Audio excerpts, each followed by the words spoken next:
Good morning students. आज हम पढ़ेंगे कबीर। कबीर कवि के साथ साथ समाज सुधारक और संत भी थे। कवि ने अपने जीवन में जो कुछ भी अनुभव किया वह सब कुछ अपनी रचनाओं में लिखा। इसीलिए इनकी रचना का नाम साखी है। साखी अर्थात साक्षी। साक्षी या साक्ष्य से तात्पर्य है प्रत्यक्ष अनुभव जो गुरु अपने शिष्य को देता है।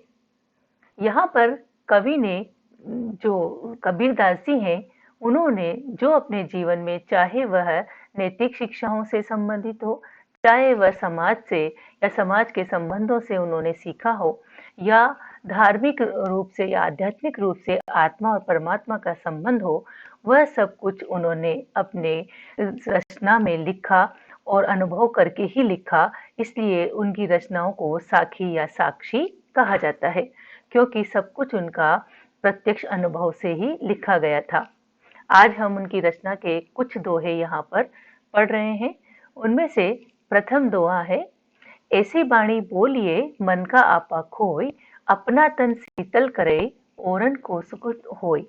कबीरदास जी अपना अनुभव के आधार पर कहते हैं कि हमें हमेशा ऐसी वाणी बोलनी चाहिए, ऐसी बात बोलनी चाहिए जिससे कि हमारा जो मन का आपा है, आपा अर्थात जो घमंड है, हमारा जो गर्व है, वह समाप्त हो जाए।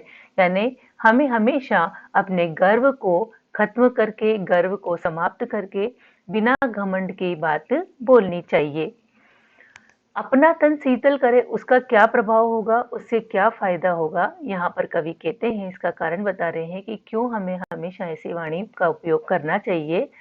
अपना तन शीतल करे, ऐसी वाणी बोलने से जिसमें जो असगर्वित ना हो, गर्व से रहित हो, विनम्र होकर जो बोली बोली जाती है, उससे जो बोलने वाला है उसका मन और तन भी शीतल होता है। क्यों होता है? अगर हम सगर्वित बात नहीं करेंगे, विनम्र होकर बात करेंगे, तो हमारी बोली में ठंडक, शीतलता होगी, जिससे हमारा मन क्रोध रहित होगा। सगर्वित न होने से, विनम्र होने से ठंडा शीतल होगा, हृदय भी शीतल होगा। ओरन को सुख होई, और ऐसी विनम्र भाषा से, विनम्र बात करने से जो सुनने वाला है उसको भी उससे सुख की प्राप्ति होगी। इसलिए कबीरदास जी अपने अनुभव के आधार पर कहते हैं कि अगर हम मन का आपा, मन का घमंड छोड़ करके, मन का गर्व छोड़ करके हम विनम्रता से बात करते हैं, मीठी बात करते हैं, तो उससे हमारा तन अर्थात हमारा जो शरीर है उसको शीतलता मिलती है, क्योंकि उससे क्रोध उत्पन्न नहीं होता, और जो क्रोध उत्पन्न नहीं होगा तो शांति रहेगी। इसलिए तन और मन दोनों ही ऐसी वाणी का उपयोग करने से शीतल होते हैं, और जो सुनने वाला है, जिस पर हम वाणी का प्रयोग कर रहे हैं, उसको भी आनंद की अनुभूति होती है। नेक्स्ट है, कस्तूरी कुंडली बसे मृग ढूंढे बनमाही, ऐसे गति गति राम है दुनिया देखे नाही। इस दोहे में कबीरदास जी ने ईश्वर और भक्त या ईश्वर और मनुष्य के बीच के संबंध को समझाने की कोशिश की है कि जिस प्रकार से जो कस्तूरी मृग एक ब्रीड है मृग की, उस कस्तूरी मृग जो कि खुशबूदार पदार्थ कस्तूरी उसकी कुंडली अर्थात उसकी नाभि में स्थित होता है, और वह उसको जीवन भर आजीवन उस जंगल में उस खुशबू के पीछे पीछे दौड़ता है। वह सोचता है कि ये खुशबू कहीं बाहर से आ रही है, और उसके सोर्स को, उसके स्रोत को ढूंढने के लिए वो भटकता रहता है, पर वह ये नहीं जान पाता कि ये खुशबू स्वयं उसके शरीर से, उसकी नाभि से ही आ रही है। उसी प्रकार ईश्वर और मनुष्य का संबंध भी ऐसा ही है। हर हृदय में, हर मनुष्य के हृदय में ईश्वर बसता है, परंतु उसकी खुशबू अर्थात उसकी शक्ति, उसकी दया को मनुष्य अनुभव भी करता है, पर उसको खोज नहीं पाता। क्यों नहीं खोज पाता? इसका कारण है क्योंकि मनुष्य ईश्वर को दुनिया में देखता है, अपने हृदय में नहीं देखता। हम शब्दार्थ के द्वारा देखेंगे इसे। कस्तूरी कुंडली बसई, जो कस्तूरी मृग है, उस हिरण है, उस हिरण के जो कस्तूरी नामक पदार्थ है, खुशबूदार पदार्थ, उसकी कुंडली अर्थात उसकी नाभि में बसई यानी रहता है। मृग ढूंढे बनमाई, परंतु वो कस्तूरी मृग जिसकी नाभि से खुशबू आती रहती है, वह हिरण ढूंढे बनमाई, वह वन में यानी जंगल के अंदर, माही यानी अंदर, ढूंढे यानी ढूंढता फिरता है। जीवन भर वह कस्तूरी मृग उस कस्तूरी की खुशबू को चारों ओर ढूंढता रहता है। वह बाहर से आ रही है खुशबू ऐसा समझता है, और उसके सोर्स को ढूंढता रहता है। ऐसे घटी घटी राम है, इसी प्रकार, ठीक उसी प्रकार जिस प्रकार कस्तूरी और कस्तूरी मृग का संबंध है, उसी प्रकार मनुष्य और ईश्वर का संबंध है। ऐसे घटी घटी राम है, दुनिया देखे नाई, कबीरदास जी कहते हैं। ठीक उसी प्रकार घटी घटी ने हर हृदय में, हर दिल में राम बसता है, राम का बसेरा है। उसकी खुशी, उसकी दया का, उसकी शक्ति का मनुष्य अनुभव करते हुए भी उसको वह अपने हृदय में नहीं ढूंढता, अपने घट में, अपने दिल में नहीं ढूंढता। दुनिया देखे नाई, दुनिया अर्थात मनुष्य उसको अपने हृदय में नहीं देखती, बल्कि वह पूजा अर्चना, यज्ञ आदि उपासनाओं में, व्रत आदि में ढूंढता है और भटकता रहता है। आगे है, जब मैं था तब हरि नहीं, अब हरि है मैं नाही, सब अंधियारा मिटी गया, जब दीपक देखा माही। यहाँ पर कबीरदास जी कहते हैं कि ईश्वर और मनुष्य के बीच में केवल एक अहंकार रूपी अज्ञान का ही पर्दा होता है। जब मनुष्य अपने और अपने ईश्वर के बीच में होने वाले अंधकार को या अज्ञान के अंधकार को मिटा दे, तो ईश्वर उसको सहज प्राप्त हो जाता है। और वह अज्ञान क्या होता है? उसका अपना अहंकार। अगर मनुष्य अपने आप को निरस्तित्व कर ले, अपने अस्तित्व को उस ईश्वर के अस्तित्व में ला दे, तो वह ईश्वर को सहज ही प्राप्त कर सकता है। यहाँ भी हम शब्दार्थ से देखेंगे। जब मैं था, कबीरदास जी स्वयं कह रहे हैं कि जब मैं था तब हरि नहीं, अब हरि है मैं नाही। कि जब मैं यानी अहंकार, जब मुझ में मेरा अहंकार था कि मैं ईश्वर से अलग हूँ, या मैं अपने अहंकार, अपने अस्तित्व के कारण ईश्वर को देखना नहीं चाहता था, मैं अपने आप को सर्वोपरि समझता था, तब तक हरि नहीं, मेरे हृदय में, मेरे दिल में मुझे हरि के दर्शन नहीं हुए। जब मैं था, जब मुझ में मेरा अहंकार था, अज्ञान था, अज्ञान रूपी अहंकार था, या हम कहें कि जो मनुष्य के 6 दोष हैं वह सब थे, तब हरि है मैं नाही, तब हरि नहीं था। अब हरि, अब कहते हैं कबीरदास जी, अब जब उन्होंने हरि को प्राप्त कर लिया या हरि को देख लिया, तो कहते हैं अब हरि है मैं नाही, अब मेरे पास हरि है यानी ईश्वर है, और मुझ में मैं यानी मेरा अहंकार समाप्त हो चुका है। उस अहंकार का, मेरे अस्तित्व का विलय हो चुका है। सब अंधियारा मिटी गया। अब कबीरदास जी आगे कहते हैं, जब मुझ में से मेरा अहंकार, मेंपन चला गया, तो सब अंधियारा वो अज्ञान रूपी अंधकार, क्योंकि अहंकार से ही सारे दोष उत्पन्न होते हैं। इसलिए कबीरदास जी ने कहा, जब मुझ में से कारण, सारे अज्ञान का जो कारण मेंपन था, मेरा अहंकार था, वही मुझ में से निकल गया, तो सारे अंधकार, जो भी अंधकार, जो भी अज्ञानता, जो भी अहंकार के कारण दोष उत्पन्न होते हैं मनुष्य के, वह सब मिट गए, अपने आप ही अदृश्य हो गए। और जब दीपक देखा माई, और ये अंधकार कब मिटा?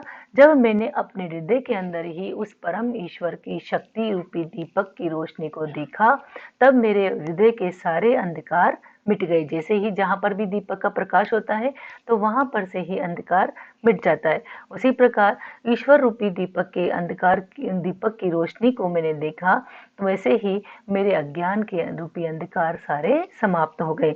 और अज्ञान क्या था? कि वह मनुष्य या जो कबीरदास जी हैं, वह अपने आप को अलग, या अपना अस्तित्व या मेंपन, अहंकार रखते थे, और जब अहंकार समाप्त हुआ तो अज्ञान का अंधकार भी समाप्त हो गया।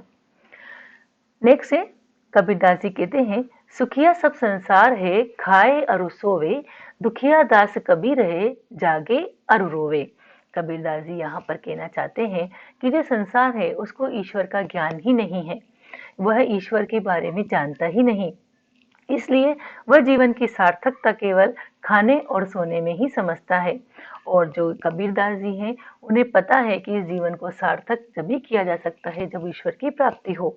इसलिए वह दुखी रहते हैं और उस ईश्वर को नित्य प्रतिदिन पुकारते रहते हैं, और उसकी इंतजार में जागते हैं और रोते हैं। अगर वह नहीं आता, उसका साक्षात्कार नहीं हो सकता, इसलिए वह रोते हैं। यहाँ पर हम देखेंगे, सुखिया सब संसार है, कबीरदास जी कहते हैं कि ये सारा संसार सुखी है, सब संसार है, खाए और सोए, क्योंकि वह संसार अपने जीवन की सार्थकता खाने और सोने में ही समझता है, इसलिए ये सारा संसार सुखी है। दुखिया दास कबीर है, कबीरदास जी दुखी हैं। क्यों है? क्योंकि वह जागते हैं और रोते हैं, क्यों जागते हैं? क्योंकि उनको पता है कि इस जीवन की सार्थकता जभी है जब ईश्वर की प्राप्ति हो सके। अगर ईश्वर प्राप्त नहीं हो सके तो ये जीवन निरर्थक ही चला जाएगा। इसलिए वह इस जीवन को सार्थक बनाने के लिए ही ईश्वर की प्रतीक्षा कर रहे हैं, जाग करके, यानी कि हमेशा जागते रहते हैं, जागरूक रहते हैं कि उनको ईश्वर की प्राप्ति हो जाए और रोवे, और जब ईश्वर का साक्षात्कार नहीं होते तो रोते हैं। इसी प्रकार हम इसका एक और अर्थ निकालेंगे, जैसे कि कबीरदास जी ने कहा कि सुखिया सब संसार है, खाए और सोवे, तो सारा संसार इसमें सार्थकता, जीवन की सार्थकता इंद्रियों के उपभोग को ही समझता है। परंतु दास जो कबीर हैं वह जागे और रोवे। जागे किस लिए? वह इंद्रियों से जागरूक है कि वह इंद्रियों के सुख में ऐसा न हो कि ईश्वर को भूल जाए, इसलिए वह हमेशा जागते रहते, जागरूक है इंद्रियों के सुख में, वह इंद्रियों के उपभोग में, भोग में ईश्वर को नहीं भूलते, इसलिए वह हमेशा जागते रहते हैं और रोते रहते हैं। अर्थात ईश्वर की प्राप्ति न होने पर उसका इंतजार अधिक हो जाने के कारण वह विलाप करते हैं, विरह के कारण परेशान होते हैं। ठीक है, आगे देखेंगे। विरह पुगंगम तन बसई, मंत्र न लागे कोई, राम वियोगी ना जीवे, जीवे तो बोरा होई। यहाँ पर कबीरदास जी कह रहे हैं कि मेरा ईश्वर, यहाँ पर एक्चुअली निर्गुण निराकार ईश्वर की भक्ति की है कबीरदास जी ने, तो उसी का वर्णन किया है। यहाँ पर कबीरदास जी यहाँ इस दोहे में कह रहे हैं, विरह भुहंगम तन बसई, मंत्र न लागे कोई, राम वियोगी ना जीवे, जीवे तो बोरा होई। विरह भुहंगम तन बसई, विरह रूपी जो भुअंगम अर्थात सांप है, सर्प है, मेरे तन में बसे, यानी बस गया है, उसने तन में डस लिया है। विरह रूपी सर्प ने मेरे शरीर को ढस लिया है और मुझे जहर से युक्त कर दिया है। और कौन सा जहर है उनके शरीर में? अब कौन सा जहर प्रवेश कर गया? विरह। किसका विरह? ईश्वर का विरह, आत्मा और परमात्मा का विरह। आत्मा और परमात्मा से अलग अलग है, इसका दुख ही दुख रूपी सांप के जहर ने उनके शरीर में प्रवेश कर लिया है। मंत्र न लागे कोई, जब सर्प काट जाता है या डस लेता है तो उसके ऊपर कई सारे मंत्रित किए जाते हैं, जिससे कि वह सर्प अपने आप आकर उस जहर को चूस ले, या जहर को खत्म हो जाता है, जहर का प्रभाव निष्प्रभाव हो जाता है। तो परंतु कबीरदास जी यहाँ कह रहे हैं कि मेरे शरीर के अंदर जो ईश्वर का या परमात्मा और आत्मा की विरह का जो जहर है, जो सांप है, उसने मुझे डस लिया है और वह जहर सारे शरीर में फैल गया है। मंत्र लागे कोई, और उस जहर पर कोई भी मंत्र, कोई भी उपाय काम नहीं कर रहा है।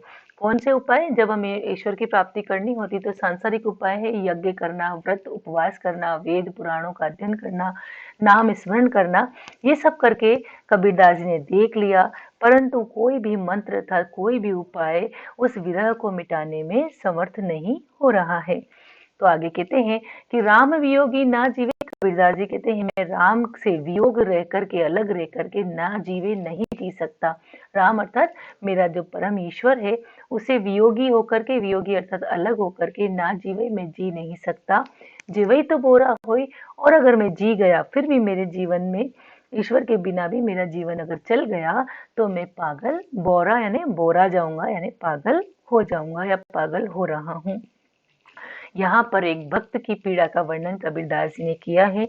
कबीरदास जी कहना चाहते हैं कि जब भक्त ईश्वर प्राप्ति के लिए प्रयत्न करता है तो वह सारे प्रयत्न व्यर्थ होते जाते हैं, और जो ईश्वर की प्राप्ति, ईश्वर और परमात्मा के बीच की जो दूरी है वह पूरी नहीं होती, या विरह की जो वेदना है, विरह का जो दुख है, वह सांप की तरह उनको डस लेता है या उनको इतना दुख देता है, और उस वक्त कोई उस विरह के जो जहर को निकालने में कोई भी उपाय समर्थ नहीं होता। तो फिर कबीरदास जी कहते हैं ऐसा भक्त वह जी नहीं सकता ईश्वर से दूर रह करके, और अगर जी भी जाता है तो वह पागल हो जाता है। आगे देखेंगे, यहाँ पर कबीरदास जी जो हम अगला दोहा पढ़ने जा रहे हैं, यहाँ पर कबीरदास जी हमें एक व्यवहारिकता सिखा रहे हैं कि हमें किस प्रकार से अपने जीवन में व्यवहार बनाकर रखना चाहिए। अगर हमारी कोई निंदा करता है तो हमें दूर नहीं भागना चाहिए, बल्कि उसको इतना नजदीक रखना चाहिए जिस प्रकार से हम अपना घर और घर के आंगन में, आंगन जितना नजदीक होता है उतना ही हमें उसको, जो हमारी निंदा करने वाला है, उसको इतना नजदीक उसमें कुटिया बना करके रखना चाहिए। उसका प्रभाव क्या होगा? कबीरदास जी कहते हैं, अगर हम हमारी निंदा करने वाले व्यक्ति को अपने नजदीक रखते हैं तो वो पल पल हमारी निंदा करेगा, बार बार हमारी गलतियों को बताएगा। उससे हम बिना पानी, बिना साबुन अर्थात बिना प्रयास के ही अपने आप स्वतः ही हम अपनी गलतियों को सुधारते चले जाएंगे और एक दिन ऐसा आएगा कि हमारा स्वभाव, हमारा जो चित्त है बिल्कुल निर्मल हो जाएगा।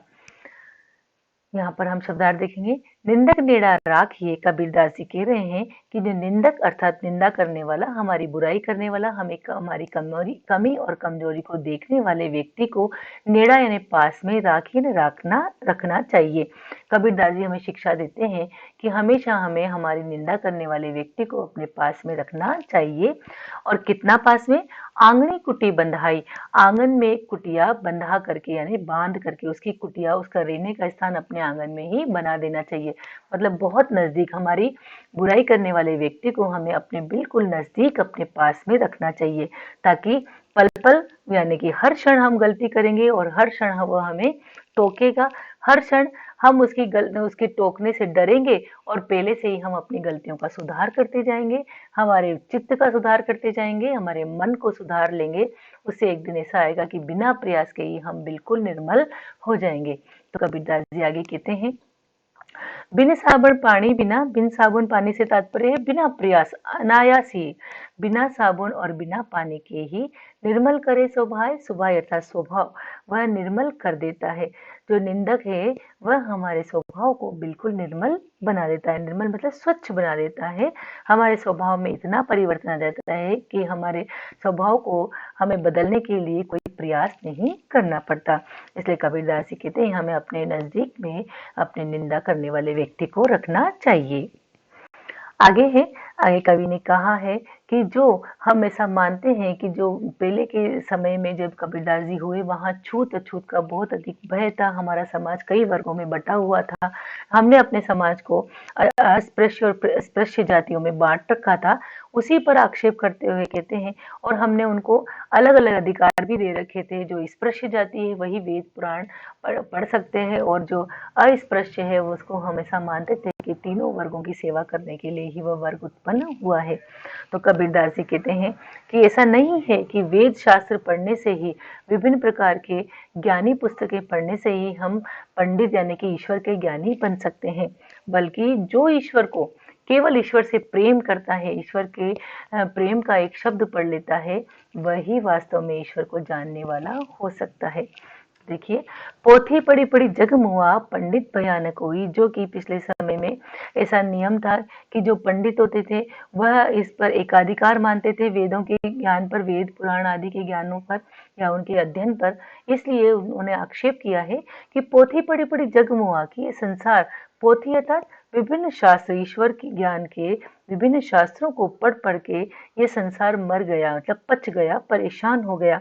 विभिन्न शास्त्र, जो भी भगवान से संबंधित, जो भी वेदों हैं, जो भी उपनिषद हैं, जो भी आरण्य ग्रंथ हैं, उनको पढ़ पढ़ के ये संसार मर गया, अर्थात पच गया, परेशान हो गया। पंडित भयानक कोई, यानी अनवरत लंबे समय से मनुष्य इन शास्त्रों को पढ़ रहे हैं, पर पंडित भयानक कोई, पंडित से तात्पर्य ईश्वर ज्ञानी, उस ईश्वर को जानने वाला भया न हुआ, न कोई भी नहीं हो सका। कबीरदास जी कहते हैं कि संसार में कई लोगों ने वेदों का अध्ययन किया, उपनिषदों का, आरण्य ग्रंथों का, ब्राह्मण ग्रंथों का अध्ययन किया, ईश्वर के संबंधित जितने भी ग्रंथ हैं उन सब का अध्ययन किया और अनवरत संसार करता आ रहा है, परंतु इन संसार में अभी तक ईश्वर का ज्ञानी कोई हुआ है या बिल्कुल भी नहीं हो सका। इन पोथी के पढ़ने से या इन शास्त्रों को पढ़ने से कोई भी ईश्वर ज्ञानी नहीं हो सका। एक ही आशीर पियु का इसका कारण बताते हैं कबीरदास जी, कहते हैं कि अगर हमने एक ही आशीर ने अक्षर, पियु का उस प्रिय का, उस ईश्वर की प्रेम का एक अक्षर अगर हम ईश्वर के प्रेम का पढ़ लें, पढ़े सो पंडित हो, तो वही ईश्वर का ज्ञानी हो सकता है। कहने का तात्पर्य है कि हम बोले कितने ही ईश्वरीय शास्त्र पढ़े परंतु ईश्वर का ज्ञानी नहीं हो सकते। अब अगर हमने ईश्वर के प्रेम से या ईश्वर को प्रिय, जो ईश्वर प्रिय है जिसको हम पाना चाहते हैं, उससे हमने प्रेम का अक्षर पढ़ लिया, अर्थात उससे हमने सच्चा प्रेम कर लिया, ईश्वर से सच्चा प्रेम कर लिया, तो हम ईश्वर के ज्ञानी हो सकते हैं। यहाँ पर कवि सारांश रूप में कहना चाहते हैं कि माला फेरने से या पोथी पढ़ने से या वेद शास्त्रों को अध्ययन करने से हम ईश्वर को प्राप्त नहीं कर सकते। ईश्वर को वही प्राप्त कर सकता है जो ईश्वर से प्रेम करता हो। वही पंडित है, वही ईश्वर का ज्ञानी है जो ईश्वर के से एक अक्षर प्रेम का, ईश्वर के प्रेम का एक अक्षर जो पढ़ लेता है, वही वास्तव में सच्चा ब्रह्म ज्ञानी या ईश्वर ज्ञानी हो सकता है। हम घर जाले आपना लिया मुराड़ा हाथी, अब घर जालो तास का जे चले हमारे साथी। कबीरदास जी इस अंतिम दोहे में कह रहे हैं कि मैंने अपने हाथ में जलती हुई लकड़ी को ले लिया और अपने घर को जला लिया। अब उनका घर जलाया जाएगा जो कि मेरे साथ चलना चाहते हैं। क्या मतलब इसका? वो कहना चाहते हैं कि मैंने अपना जो मुराड़ा हाथी मतलब जलती हुई लकड़ी होता है, यहाँ जलती हुई लकड़ी का मतलब है ज्ञान की, ईश्वरीय ज्ञान की और प्रेम की लकड़ी को, ईश्वरीय ज्ञान और प्रेम की जलती हुई लकड़ी को मैंने अपने हाथ में ले लिया है। मतलब ईश्वर से मैंने सच्चा प्रेम किया है, उस ज्ञान की और प्रेम की लकड़ी को मैंने हाथ में लेकर के अपना घर जला लिया। अपना, हम घर जला लिया, अपना मतलब अपना घर जला लिया। अपने घर से मतलब है जब ईश्वर का ज्ञान नहीं होता तो अज्ञान होता है, अहंकार होता है, मोह लोभ आदि दोष होते हैं। तो उसका जो मैंने लोभ मोह दोष आदि दोषों का घर बना रखा था, वह मैंने ईश्वर के ज्ञान रूपी लकड़ी से जला लिया है। अब किसकी बारी है? अब घर जालो तास का, अब उसका घर जलाया जाएगा। जे चले हमारे साथी, जो मेरे जैसा बनना चाहता है, जो मेरे साथ चलना चाहता है, अर्थात मेरे उस ईश्वरीय ज्ञान को प्राप्त करना चाहता है, उसको भी अपना घर जलाना पड़ेगा। अर्थात उसे भी अपने दोषों को, जो उनके जीवन के दोष हैं, जो भी लोभ मोह अहंकार आदि 6 दोष हैं, उनको जलाना पड़ेगा। तो यहाँ मुराड़ा हाथी से मतलब जलती हुई लकड़ी किसकी? ज्ञान और प्रेम की, ईश्वर के ज्ञान और प्रेम की जो हाथ में मैंने जलती हुई लकड़ी थाम रखी है, उससे मैंने अपने लोभ मोह अहंकार से बनाया हुआ घर जला लिया है। अब मैं उनका घर जलाऊंगा जो मेरे साथ मेरे जैसा बनना चाहते हैं, अर्थात अपने लोभ मोह अहंकार को खत्म करना चाहते हैं। उनके भी हाथ में उस भक्ति और प्रेम की मशाल को दे करके मैं उनके घर को, अर्थात उनके अहंकार को जलाना चाहता हूँ, या जल जाएगा या जलाता हूँ। धन्यवाद।